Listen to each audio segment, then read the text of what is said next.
Welcome everyone to our YouTube channel again. This is Jesse the Emperor, and we're looking at a game of Spleebusser as the Tatars, with Food Please as the Magyars, and this is actually the first game of Spleebusser and Food Please in the first match game of Peter's Couch Cup. So let's get hyped. It's the two lamers facing off this time.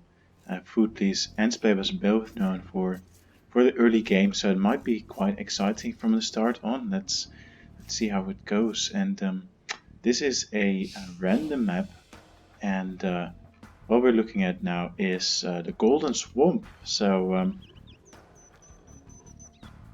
you know, the players do have a few gold piles in their base, but ultimately they're going to need to fight for the gold in the middle of the swamp, which could both be reached by boat and by land units. So I'm sure this is going to be a very exciting game indeed. A lot of scouting going on already with cows and the scouts. So that's good. Let's have a look at the villager count. Very steadily going upwards now in the early game, 8 against 8.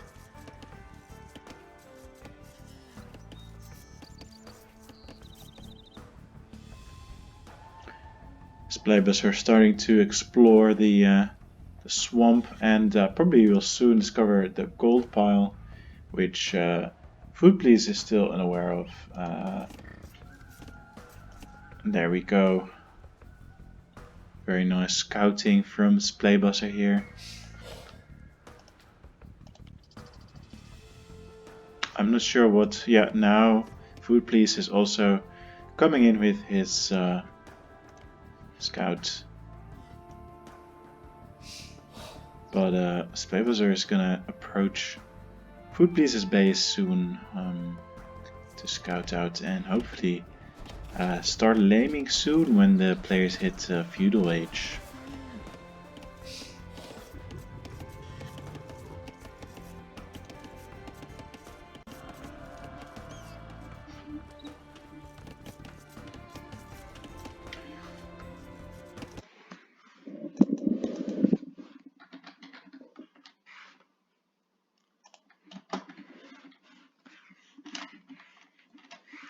So let's have a look at the players' civs here.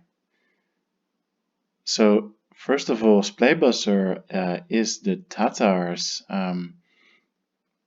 which means that they have good cavalry archers. And I'm expecting some from Spleebusser later in the game. Also, they get 50% more food from herdable animals, so that's a good head start for Spleebusser 2, as we can see reflected in the score already.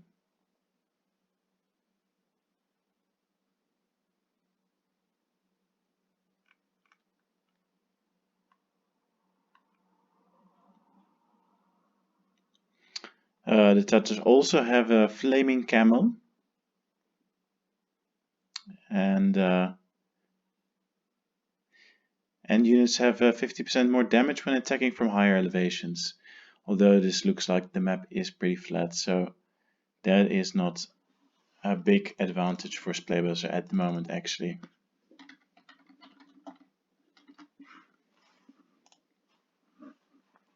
And Food Please is the Magyars, and they are also focused on cavalry.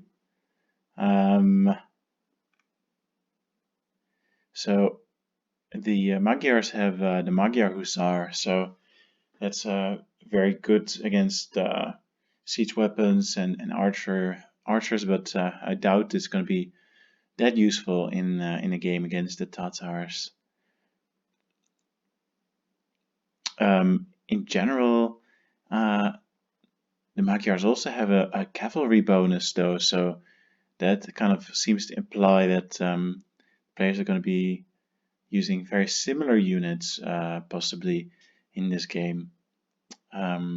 Scouts are the scout cavalry line is also cheaper for the Magyars, but again, yeah, how much use are they going to be against cavalry archers? I don't know.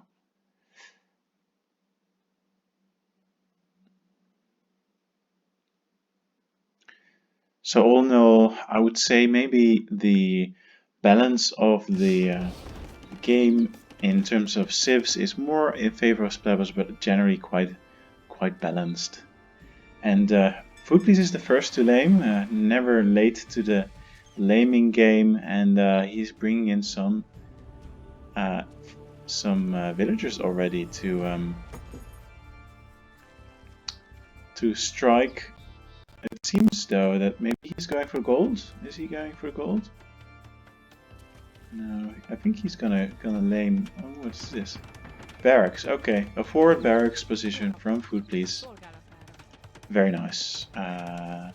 You know, this is a unique situation where you can actually attack fishing ships with a land army. So that could definitely be interesting, obviously. Ooh, I see. Splabus already has some units in his barracks, so maybe Food Please is late to the game. No, look at the speed with which he produced this militia. What's inside? 2 militias for a third one coming in for Splabus as well at the moment. So Splabus is looking quite strong as well here. But Food Please has 2 out already, and together with the villagers, that might help. I'm not sure this militia is walled in as well. That's probably was not the plan. But the tower is going up. I expect a counter tower. Yeah, there we go from Spraybuzzer. Villagers trying to get in and attack. No, there we go. Ooh, now Food Please needs to focus his attack on these villagers here that are building the counter tower, and he is doing that. But the tower is going to go up soon, I think. Yeah, no, he's not focused. Okay. Yeah, there we go. And the tower war has started. At the same time, Splaybuster managed to upgrade his militia to men-at-arms. Ooh, that's gonna hurt. Ooh, demolition ship? Where's that demolition ship going? Splaybuster doesn't like it, but he's not gonna be able to keep up with this demolition ship. I'm not sure where it's headed. Maybe to the harbor? But anyway, a lot going on here already in the early game, as we expected from these players. Very nice. Clearly Splaybuster,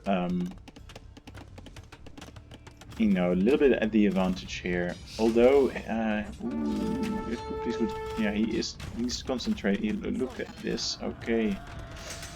Yeah, now he's men-at-arms as well. But at the same time, he needs to defend against Splaybuster, which seems to be. Ooh, no, that was not a villager, that was a man-at-arms. They're getting picked off by the TC, but even so, the economy definitely has been distracted and hurt in this move. And well, at the same time, I must say, Food Please still has a lead in villager count, 33 against 25 for Splaybuster. And Splaybuster doesn't seem to be going up to castle age yet, so don't know where this lag in villagers comes from. Maybe he's spending more on military. I do see a scout here. What is this? Can't really see. Ah, a fire ship. He's building a fire ship. So this demolition ship, what is it doing? Just waiting. No, it's not the demolition ship. It's a galley. Ooh, it needs to move into the deeper water so it can. So it's protected from the land units, but it seems to be doing alright. Splaybuster's retreating, but coming back now. The spearman is quite useful, but soon the fire ship will come in and I think Splaybuster will be able to take control of the sea then, and obviously, well, only to a limited extent, because the land units will always be able to fight on the marshes as well. Already some scouts here from Splaybuster coming in, rushing the fishing ships maybe? No? I mean, that would be a fine move. These fishing ships are still valuable at this part of the game. But he's choosing to... oh, the wood line is open here. At the same time, Foodly is fighting here. His man Armus was defeated. So a bit of a back and forth between the players. But generally, I'm not sure. I think Playbuster has the better end of the stick at the moment, even though Foodly is at a definite advantage here in villager count. These scouts are going to be able to attack the new wood line if Playbuster finds the new wood line, which I'm sure he will soon. Yeah, Spearman chasing the scout, but yeah, the Spearman is going down, the scout as well. Ooh, yeah, not sure what's going on there. Fire ship coming in, and his players are now going for the wood line, but Foodpiece is quick to do some quick walls. Still, it's gonna cost him a villager. Ooh, it's gonna cost him more than a villager, I think. Possibly, no. Too many villagers for Playbuster scouts. But his fire ship is also making damage. Destroyed already 2 or 3 fishing ships, in fact. That's not looking good for Foodpiece. His food economy is gonna hurt in that location. These archers are... See, the nature of this game is so complex. The terrestrial units against the water-based units. In a mix-up of fights going on. Ooh, villagers coming in from Playbuster onto the island. Coming to claim the gold. And since the presence of Foodpiece is quite limited, one of his villagers just got killed. He's gonna... Ooh, and still woodline action going on there. Villagers killed from Foodpiece here. And Playbuster in fact has now caught up and is at an advantage in a villager count, 3 more than Foodpiece. Clearly because of these attacks, successful attacks here. A tower on the island. I'm surprised that Foodpiece hasn't done more on this island yet. Clearly, he did make an advance here on Playbuster's base. What's this? Towers. Playbuster building towers already in defense because he knows. Ooh, he's restocked his scouts here. Archers are not a good match against scouts if you're not walled. So that's not looking good for Foodpiece at all. Getting completely wrecked here. Loads of villagers lost. Look at his count. He's just going down and down in villager count. Well, he should be going up now. I think that's gonna cost him. Yeah, that's gonna cost him the ability to move to the castle age soon. At the same time, Playbuster also spent quite a lot of food on his military presence. Oh, and he's getting archered now by Foodpiece in his own wood line. And a fire ship. In attempt from Foodpiece to equalize the villager score. But it seems like it might not work for him this time. You know, still Playbuster had a clear advantage here in villager count. And now these defensive towers are gonna be useful for Playbuster. Really not much scope for the archers to make a lot of damage. Maybe these villagers are coming out a bit too soon, but they can just relocate to a safer wood line in the base of Playbuster. Maybe he'll be able to pick up another villager here. I mean, the villager count is decreasing now, the cap. But still, let's have a look here. What is this human doing here? Nothing. Okay, these fire ships. I think at this part of the game, I mean, Foodpiece doesn't really have any fishing ships anymore. Where are fishing ships from Spybuster? They're also gone. It seems that this water is just too dangerous to fish on with all these units being able to attack them. So, still Food Police being able to kill villagers here. That is quite surprising. Here, another villager coming in. Clearly, Spybuster is... the skirmishers dealt with that archer, so... yeah. They might... yeah, I mean, if our ship is stronger... okay. All in all, not too bad. The players are very equal again. Only 2 villagers apart in this game. Ooh, lots of archers from Food Police managed to take down the fire ship and reverse the dominance of the waters if he would advance, which he's doing. Always can count on Food Police and Spybuster to advance as soon as the opportunity arises.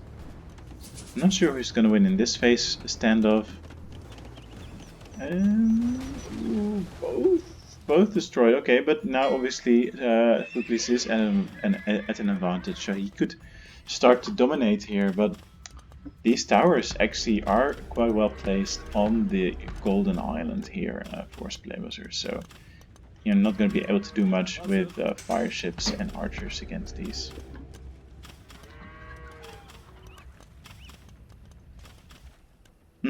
Okay, so this army just waiting here. Not sure what Food Police is waiting for, but in the meanwhile, Spybuster has advanced to Castle H and is already queued 2 knights, and Food Police only just clicked up. So clearly the early attacks from Spybuster did their job in costing Food Police the necessary economy to advance to Castle H sooner.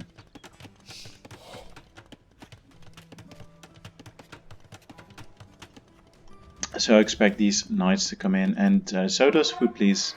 He has been walling himself properly here. Yeah, coming in here to close the gap. That's nice. Obviously, Palisade Wall is not going to do much against knights, so I would prefer to see a few houses lined up against them.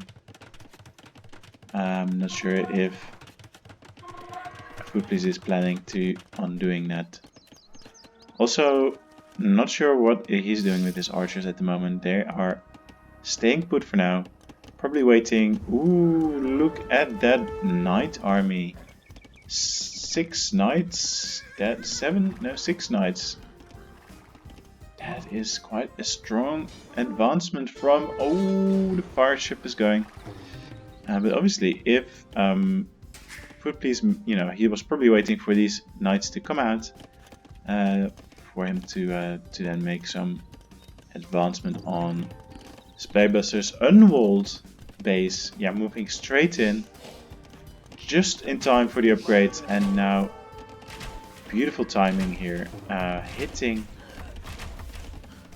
his wood line and gold pile. Very nice. Obviously enough gold on the other side, protected by the TC and 2 towers, so Spybuster didn't leave himself unprotected at all. At the same time, Spybuster now advancing with his knights. That's not looking great. Yeah, that wall is just on time, those stone walls, but it's going to be very hot for Food Police at the moment, trying to defend against that, and now he's losing archers because of his loss of focus. The towers were able to rip into that army. Ooh, what's this? No, okay, he's going for that bit now. Okay, crossbows from Food Police. Clearly, there's a gap in the wall here. They're going to be able to, you know, help defend here. Walling out his own archers, that is not a great move. And it looks like Spybuster is going to break out here.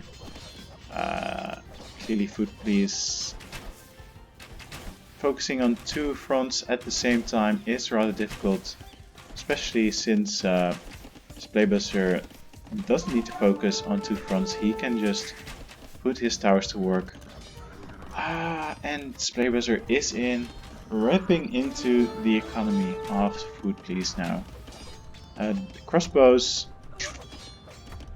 you know, doing okay, but with these knights you can rip into the crossbows. Certainly when you're in an advantage in numbers here. So not looking great for Food Please at the moment. Yeah, he's getting completely ripped here, his crossbow army, by a TC fire. He noticed. Lost 2 crossbows to that fire. Actually, Splaybuster's base quite dangerous here.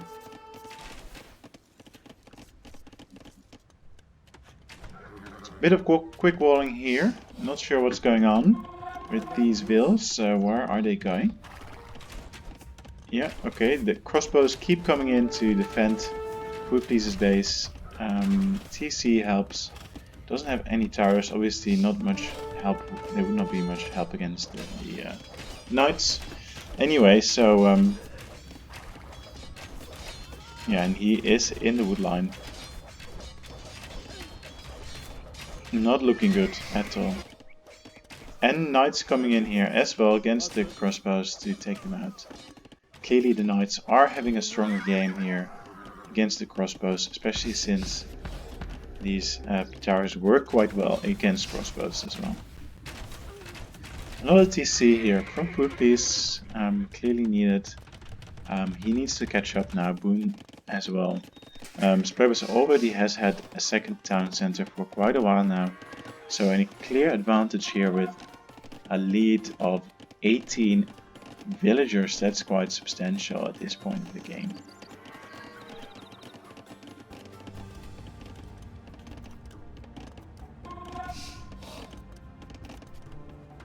Food Please walling himself in again, expecting more attacks from Splaybuster soon. Clearly that sounds about right, since he is at a disadvantage at the moment. He needs to do a good job of defending now in order to reverse this. I'm not sure how I feel about this TC placement. Very much forward.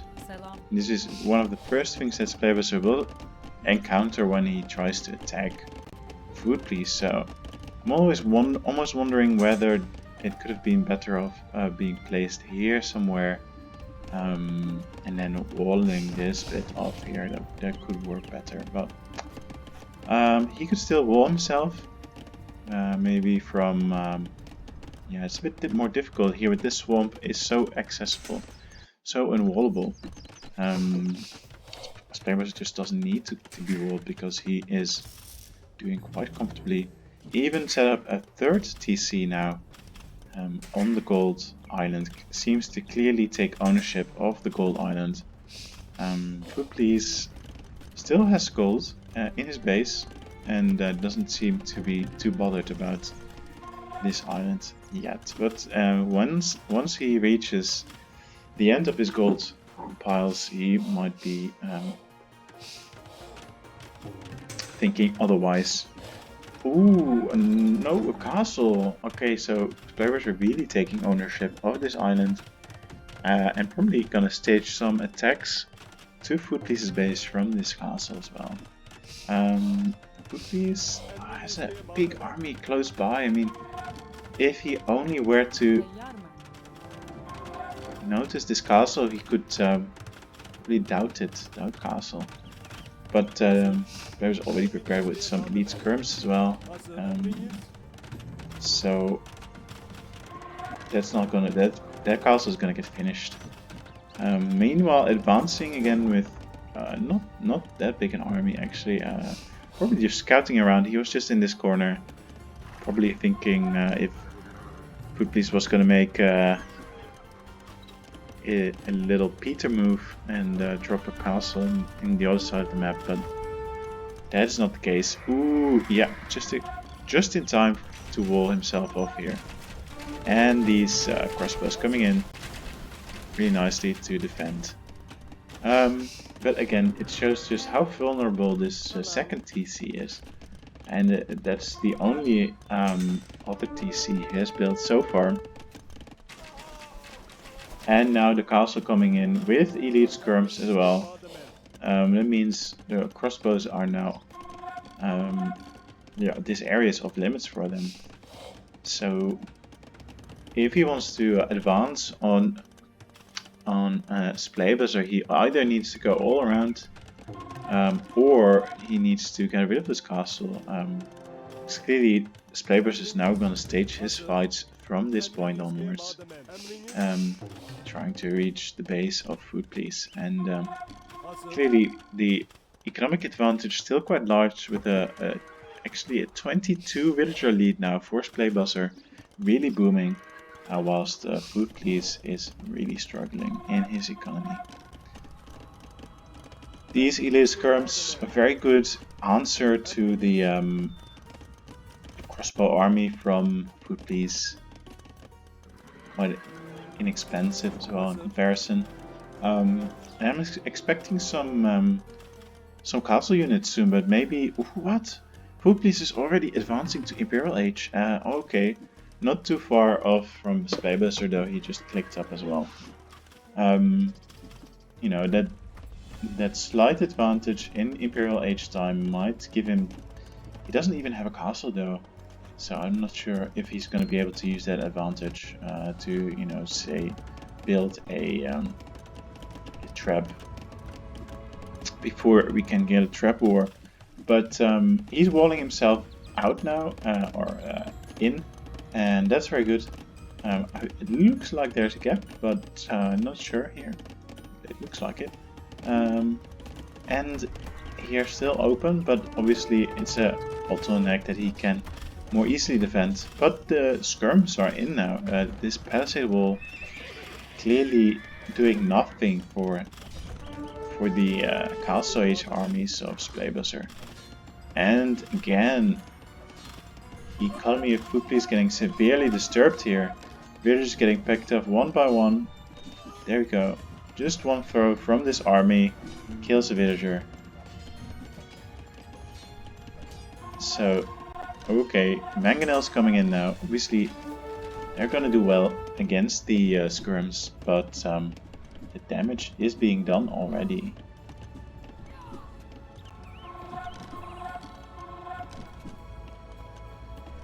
Okay, this is not looking great. Oh yeah, Splaybuster is gonna lose some skirms to this. Actually, the mangonels are not very powerful here. Only seem to have killed 2 skirms so far, another 2 here, okay. Clearly, the mangonels need to get some upgrades, maybe 2 onagers. And that would be ultimate for countering this army. Because obviously if skirms can take down mangonels without getting completely destroyed, then I think you need an upgrade. But you know, the army is getting cleaned up. Bit of a loss in economy for Food Please, but now, ooh, look at that. Arbalesters from Food Please getting their upgrades. That is great. Okay, but look at the upgrades and the army that Splaybuster is making at the moment. Huge army already ready here on the island. Trap is out together with knights, and we've got 3 rams already in the siege workshop and getting an upgrade, and another ram joining soon. That's looking very bad. For Food Please, he's not going to be able to do much against that with his little army here.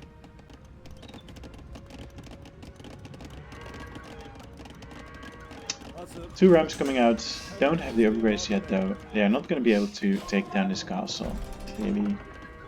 He was probably hoping to face a smaller army, but look at this. Cavaliers and elite skirms against a mangonel and alabaster arbalester army. that is just looking terrible for Fooplease in... Yeah, he's gonna lose this standoff. Using his ram against the skirms. That is a move I've never seen before. Yeah. That is just ridiculous. And Fooplease knows he is dominated now. Splaybuster the clear winner in this first match game, and well done. A nice, exciting game. Let's have a look at the stats. Look at this timeline. Yeah, so clearly, slowly but surely, Splaybuster dominating the map here with a higher villager count and just stronger units in general. So thank you for watching. This was the last casting of Peter's Couch Cup games. Soon, I hope we'll see some fresh games coming onto this YouTube channel. This was Jesse Emperor, and see you later.